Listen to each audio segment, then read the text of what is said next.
BryanStars is probably best known for his role of manager and co-creator of MyDigitalEscape, but that's far from where the story starts, and far from where it ends too. This is the online disappearance of BryanStars. If this is your first time here, you'll know that I mentioned previously that I wasn't going to make this video, but I put a poll out and people wanted it, so here we are. I've made similar videos about every other member except Austin Jones. Other people have made videos about Bryan, and members of MyDigitalEscape have even reacted to those videos, if you're curious. Bryan's journey started in 2008, although his first public video would not be uploaded until 2009, an interview with Metro Station. In saying that, I mentioned in my Rise and Fall of MyDigitalEscape video he won 3rd place in C-SPAN's student camp competition, so that's technically his first online appearance as far as I know. Although he did state in an interview in 2015 that his first interview was actually with Andy Six. Bryan's channel would over the next few years become a place for alternative artists to get exposure and help Bryan become a recognisable figure in the interview scene. He was well known for his different questions. It was almost assured that an interview with Bryan wouldn't be like any other interview. Due to him being independent and not limited by a TV network, he could essentially ask whatever he wanted, and that really set him apart at the time. A few years later, by 2011, he'd interview artists like Slipknot, Korn, and even people like Cody Simpson and The Ready Set, and many, many more. He stated in a 2011 article that he started as an intern for a local TV station, but when he became a YouTube partner, he was making more money from his uploads than he would have being an entry-level reporter. So he just decided to do it himself. This information comes from cross-referencing 2 articles from Journal Star and USA Today, where they talk about how he got a $35,000 grant towards his channel. At this time, he had around 50,000 subscribers for context. He was able to rent a house, stating in a 2011 article he was making 3 to 4k of ad revenue alone. All was going well with Bryan until an incident in 2012 with NeverShoutNever, which remains one of his most viewed interviews to date. It went somewhat viral at the time due to the nature of the interview. Bryan had actually interviewed them previously 2 years prior, well, Christopher Drew at least, without incident, but not this time. The video is almost 45 minutes long, with this part of the interview being the most noteworthy. I gotta ask, because I drove 7 hours for this interview, but are you mad at me because of the Rest in Peace NeverShoutNever video, or that one in particular? Dude, I'm not mad at you, man. I just, I like people being real, and I like people, well, I honestly... It seems like you are trying to make a mockery of all the bands that you're interviewing, and really we're, especially whenever somebody's passionate and being true to their art and true to their heart. I mean, making a mockery of that, dude, it's really blasphemous. I think that's like how? What am I doing? I mean, just these questions are ridiculous, dude. We don't really want to talk about this type of things. We want to talk about our art and what we're doing. We're in the studio right now, and that's what we've been doing, and that's what we want to talk about, is because this is a music interview, and we are musicians. To be fair, though, I have put my passion and my heart and soul and traveled all over the country and poured thousands of hours of my time into this. I've interviewed hundreds of bands, and every other artist I've had on the show loves being on the show. And the interview we did, your fans love. You should read the comments. That was really great. No, I saw the interview and I thought it was super amazing, but There's similar questions. Yeah, but the thing is these guys don't appreciate questions that are bullshit, because these guys are real musicians. I don't know if you know that. And it seems like all the focus is on me too whenever this is a 3-piece band, and I don't appreciate that because it's awkward for me. I've asked him 2 questions and he hasn't given me an answer. Well, because you've been weird about it, man. If you give me a chance, I will do it, but it's got to go both ways. Hey man, I've been real with you, dude, and that's all that you can ask for from me. And realness isn't always just happy-go-lucky questions or answers, it's real shit, and if you want to be a part of that real shit, you can, or you can, keep being a joke, it's up to you. An article by Under the Gun Review at the time gives an insight as to the feelings about it and the fallout. It states that Christopher was losing followers as a result, and a lot of support was thrown behind Bryan at the time, with Bryan even posting on Facebook that it was trending worldwide on Twitter. Although this wouldn't be the end of it, Bryan will post a response video a couple of days later, stating everyone had expressed an opinion about it but him, stating that the first interview changed his life and it went so well, going so far as to say it was magic. Something that I haven't spoken about that I think is worth mentioning, to be fair, is that the interview was being covered by the New York Times, and Bryan drove 7 hours to be there to do the interview. It was big for him. When addressing the questions as to why he released the video, he says that he does it for the fans fans, and regardless of how it went, he wanted to put it up. And he included the end section because he felt like he had to talk to the camera, because he knew he was talking to his fans, that he was being honest about his feelings about it. Christopher would also address the interview, stating among other things that he had taken acid earlier in the day, and that it had worn off during the interview, and he was being asked silly questions while still in an intense mindset, going on to say that they made up and Bryan even smoked with them after the interview. Bryan would go on to interview Christopher Drew again in 2015 without incident. Although this wouldn't be the only big thing to happen for Bryan that year, in January he hit 100,000 subscribers. He would also start streaming on YouNow, as many people did in that time. He to date has over 200,000 fans on there. And later in that year, in 2012, he would embark on the first BryanStars tour, with Late Night Reading, Rocky Loves Emily, Farewell My Love, A Lovely Crisis, and Catching Your Clouds, who I've dedicated a video to previously. 2013 was, from what I can see, controversy-free, with Bryan passing 200,000 subscribers early in the year, continuing to interview bands and do what he'd been doing previously, being voted the best music blog in the Readers' Poll of Alternative Press in that year. Bryan was going from strength to strength, at one stage posting this photo in September of 2013 of an at the time little known online figure and at the time fan, Johnnie Guilbert.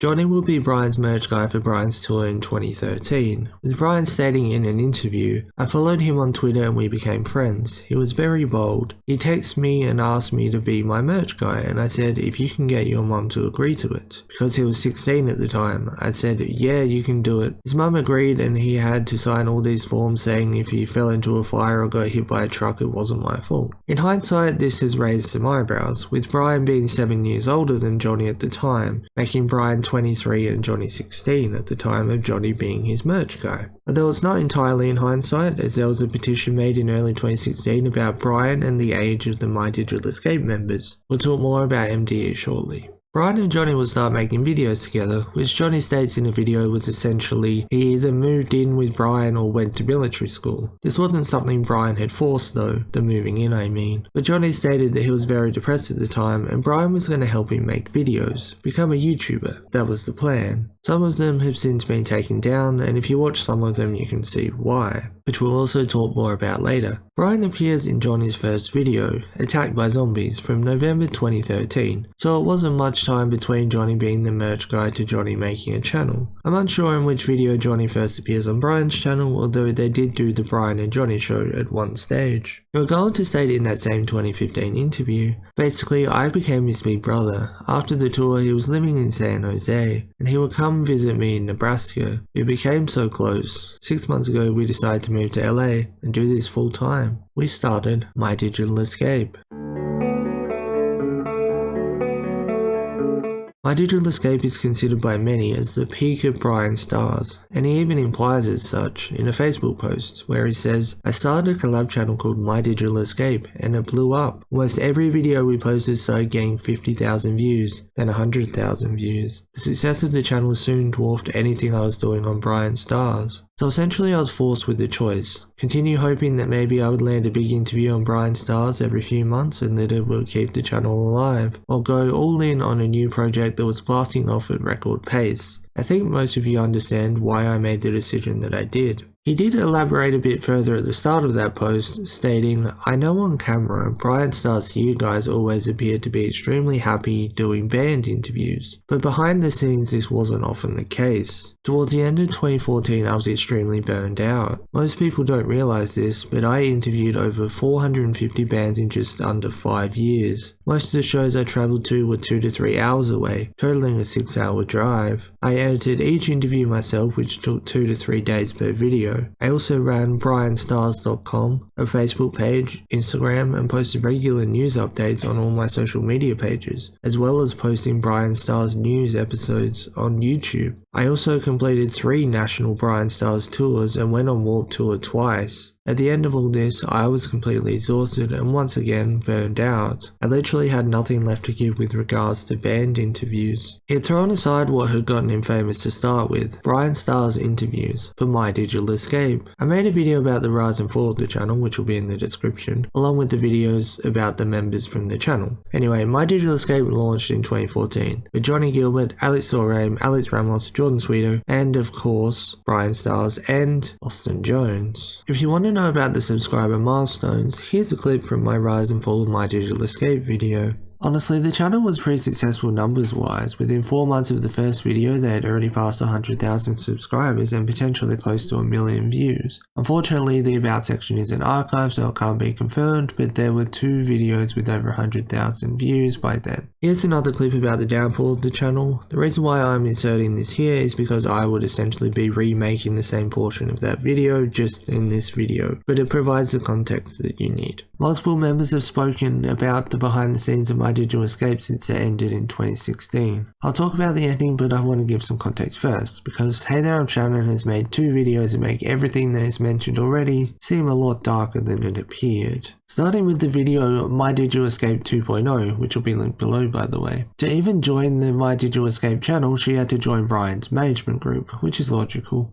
She states that as soon as 7 of 7 weeks started, when everyone had gotten together for the first time, that she realised everyone was trapped, scared and unhappy, going as far to say that it felt like a factory. She also alleges that they had no control over what they made topic-wise either, and that it was all run by Bryan, that he even chose who did the videos together, and her videos with Alex were done because that was what was successful on the channel. She also states that there was queerbaiting and hypersexualized content, and they even did a thing called Depression Day, basically exploiting mental health for money and clicks. Jordan raised an issue with the hypersexualized content during 7 of 7 week. No one was actually okay with it, but was scared to speak up because they were scared, I imagine, based off what Shannon says in her video. Despite a discussion about it all at the time, the consensus from Bryan was that if it ain't broke, don't fix it. They then went on the MyDigitalEscape tour, although they were unprepared. Shannon makes a good point of how they're supposed to tour when they don't all have anything they can perform. I mean, a few of them were musicians at the time, but if you're gonna sell a tour, you're there to see everyone. It just creates unnecessary pressure. She goes on to explain that there were money issues that she doesn't elaborate on for legal reasons. And as soon as the tour ended, everyone got kicked out of MyDigitalEscape. The BryanStars was the reason that the channel fell apart, in part due to greed, I imagine.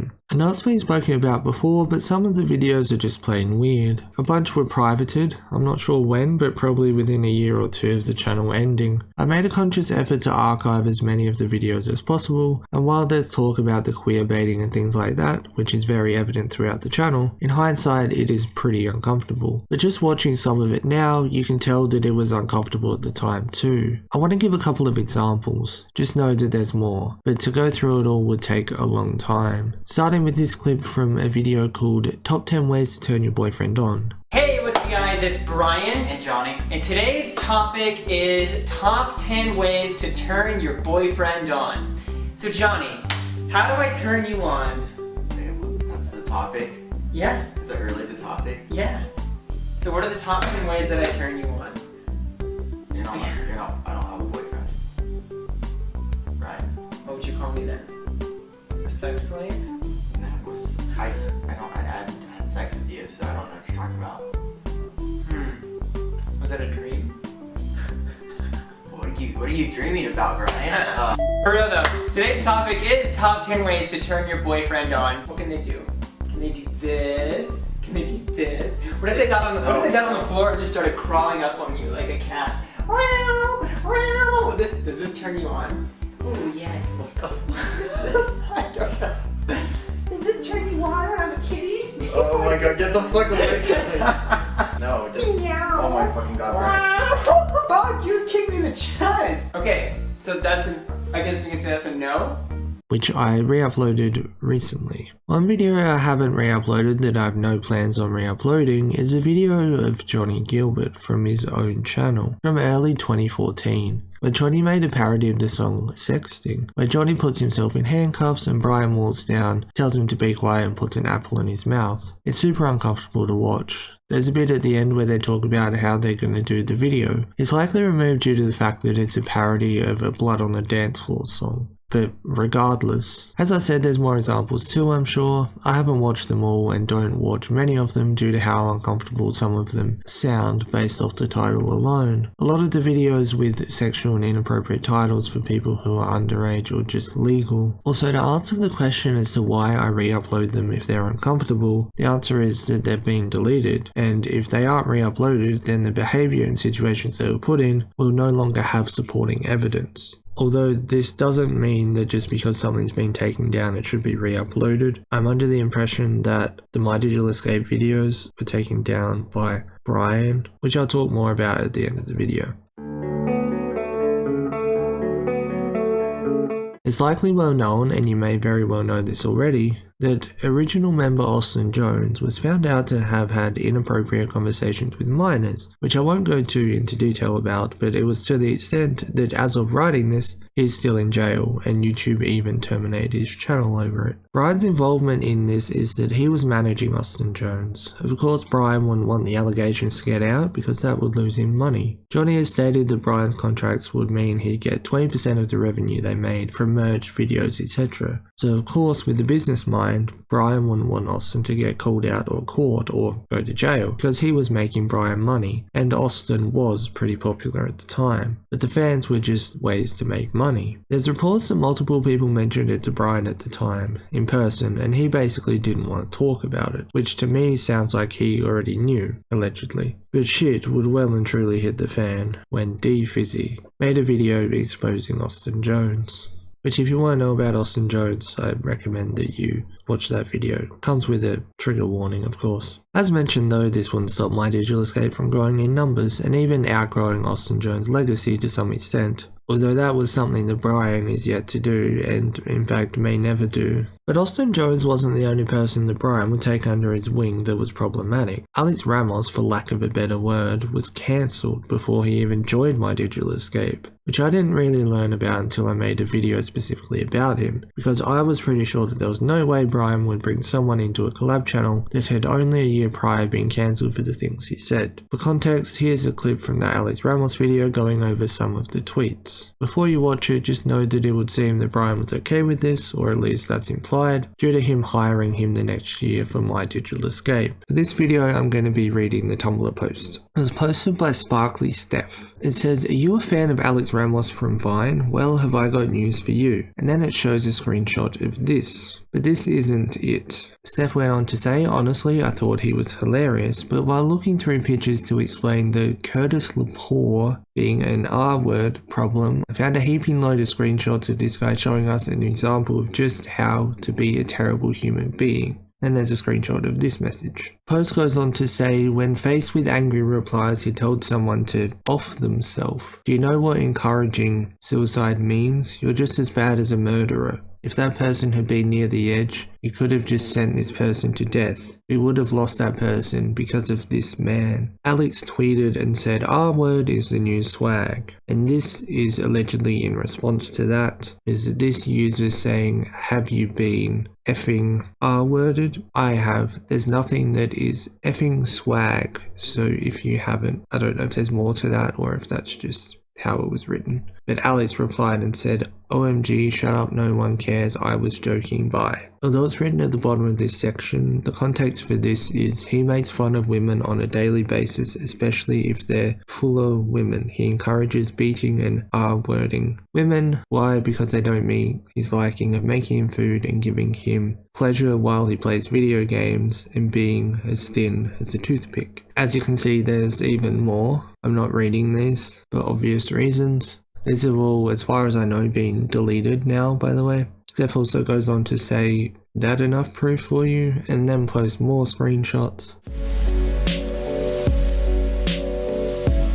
He was, according to Johnnie and others, let go due to lack of posting. If you were worried about Bryan's morals with the Austin Jones situation, this unfortunately won't help. Bryan has had a few people he frequently collaborated with on this channel, and after the end of MyDigitalEscape, Bryan wouldn't stop collaborating with people. He still had an audience, and one of these people was a creator by the name of Sebastian Meeps. I did make a video about him specifically, but before I get into the details, this situation unfortunately, allegedly, shows a pattern of behavior, and not a good one. And yes, I mean Bryan's pattern of behavior. A person will come forward about how Sebastian had been towards them, posting this statement. If you want to know the behaviour that they allege, you can pause to read it. But outside the behaviour and screenshots they shared with me that I shared in that initial video, they also state that in 2017 they had spoken about it online and were allegedly contacted by Sebastian's management, BryanStars label, threatening to sue them, and that it wasn't as bad as it seemed, causing them to freak out and delete everything at the time. Covering up for someone threatening them sounds a bit like the Austin Jones situation if you ask me. Oddly enough, he's actually removed his videos with Sebastian recently, which we'll talk more about towards the end of the video. And no, it doesn't stop there. He will post on his website in 2015 a link to a full album stream of More Than Friends by Catching Your Clouds. And the reason why this is an issue is because the cover is allegedly a drawing of a girl he dated who was underage, who he even gave a thanks to on the physical copies of the album. He even spoke about it on You Now with Johnnie in 2014. It would even feature on MyDigitalEscape a month prior to the album's release, although it is important to note that they had a falling out, as he would call Bryan a snake and release a video about MyDigitalEscape 2.0 a year later in 2016. So I can't say Bryan actually knew for sure,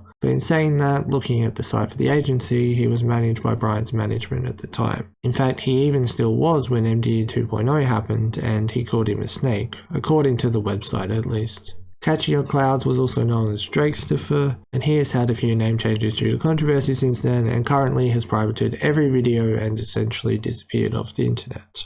The current website for his management agency, yes, the website is still online, the background video shows some people, those being members of MDE, along with Hair Jordan, a band I don't know the name of, and Social Repose. I could also dedicate a section to Bryan managing Social Repose and how that was problematic too, but if you want to know about Social Repose you can just look it up. The website oddly enough seemed to change URL in 2017, going from talentshop.net to talentshopagency.com. Although it's still there, the information is very limited. The co-founder of the organisation no longer lists that he works for them, so you could assume from that it's dissolved. Although in saying that, BryanStars.com still exists as well.